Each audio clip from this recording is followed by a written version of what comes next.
Hi viewers, welcome to Royal Samayal. இந்த channel நீங்கள் subscribe பண்ணாமல் பார்த்துட்ருக்கீங்கன்னாக்கா கண்டிப்பாக சப்ஸ்கிரைப் பண்ணுங்கள். அப்படியே பக்கத்தில் உள்ள பெல் ஐக்கானே கிளிக் பண்ணுங்கள். ஸோ இன்ஸ்டண்ட்டாக நான் போகிற வீடியோஸ் எல்லாமே உங்களுக்கு வந்து சேரும். இன்றைக்கி ரவா உப்புமா எப்படி செய்கிறது அப்படின்னு பார்க்கலாம். ரொம்ப சிம்பிளானதுங்க. டக்குன்னு ஒரு 5 நிமிஷத்தில் செஞ்சிடலாம்.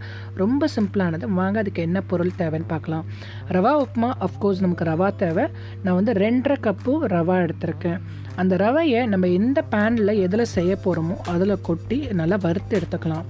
ரவாயை வறுத்து எடுக்கும் போது அது வாசனையும் சரி டேஸ்ட் வந்து ரொம்ப நல்லாயிருக்கும். குழஞ்சிடாமல் வரும். அதுக்கு தான் ரவா வந்து வறுத்து எடுத்துக்கிறது.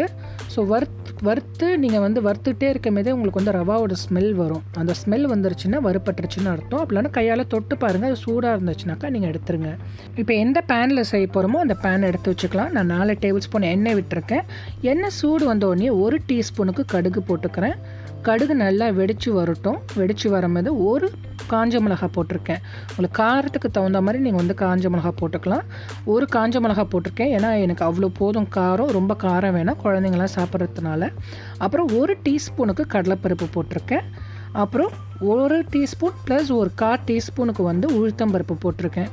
இது எல்லாத்தையும் போட்டு பொன்னிறமாக வர வரைக்கும் நம்ம வந்து வறுத்து விடலாம். ஏன்னா இது டக்குன்னு வந்து செவந்துடும். அதனால் சிம்மில் வச்சுக்கோங்க அடுப்பை. இதெல்லாம் போடுறதுக்கு முன்னாடியே சிம்மில் வச்சுட்டு நீங்கள் இதெல்லாம் போடுங்க. பாருங்கள் செவந்துருச்சு. இப்போது கட் பண்ணி வச்சுருந்த வெங்காயத்தை நான் இதில் போட்டுக்கிறேன். நான் ஒரு மீடியம் சைஸ் வெங்காயம் அதை வந்து பாதியாக கட் பண்ணி இந்த மாதிரி நீல வாக்கில் நான் கட் பண்ணி வச்சுருக்கேன். அந்த வெங்காயத்தை போட்டு அதுலேயே இதுக்கு எவ்வளோ தேவையோ அவ்வளோ உப்பு போட்டுக்கலாம்.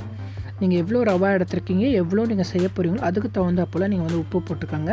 உப்பு போட்டுக்கிட்டால் சீக்கிரமாக வெங்காயம் வந்து டிரான்ஸ்பரண்ட்டாக ஆகிடும். அதனால் உப்பு போட்டு நான் வந்து மிக்ஸ் பண்ணிக்கிறேன். 1 டீஸ்பூனுக்கு இஞ்சி பூண்டு விழுது போடுறேன். இதில் வந்து காரம்னு பார்த்தீங்கன்னாக்கா காஞ்ச மிளகா போட்டிருக்கோம். இந்த இஞ்சி பூண்டு விழுது போட்டிருக்கோம். இஞ்சி பூண்டு விழுது வந்து நல்ல வாசனை, அந்த ஒரு சூப்பர் ஸ்மெல் இருக்கும். ப்ளஸ் சாப்பிட்றதுக்கும் ரொம்ப அருமையாக இருக்கும். அதனால் இஞ்சி பூண்டு விழுது போட்டிருக்கேன். இதை நல்லா வதக்கி விடலாம். வதக்கி விட்டு டிரான்ஸ்பரண்ட் ஆனோடனே 1 கப்பு ரவாவுக்கு நான் 2 கப்பு தண்ணி அப்படிங்கிற மாதிரி எடுத்திருக்கேன். எதில் ரவா வந்து நீங்கள் போடுறீங்களோ அதே கப்புலேயே 2 கப்பு தண்ணி அப்படின்ட்டு நான் வந்து 5 கப்பு தண்ணி ஊற்றிருக்கேன். இதுக்கு தண்ணி நல்லா கொதி வரட்டும். நல்லா கொதி வந்ததுக்கப்புறமா ரவாவை ஒரே பக்கமாக போடாமல் இந்த மாதிரி ஸ்ப்ரெட் பண்ண மாதிரி இப்படி தூவி விட்ட மாதிரி போடுங்க. இப்போ போட்டுட்டு இந்த சவுண்டு எனக்கு ரொம்ப பிடிக்கும். நல்லா பபுள் சவுண்டு பலக் பலக் பலக் அப்படிங்கிற மாதிரி. ஸோ ரொம்ப நல்லா இருக்குல்ல இந்த சவுண்டு. இப்போ மேலே தண்ணி இல்லாமல் தண்ணி வற்றுனதுக்கப்புறமா ஒரு மூடி போட்டு இதை மூடி வச்சிடலாம். ஸோ சிம்மில் வச்சிடுங்க. ரொம்ப சிம்மில் வச்சிடுங்க. அப்போ தான் புழுங்கும். பாருங்கள் அந்த தண்ணி ஃபுல்லாக வற்றினதுக்கப்புறமா திறந்து பாருங்கள். இல்லைனா அடி பிடிச்சிடும்.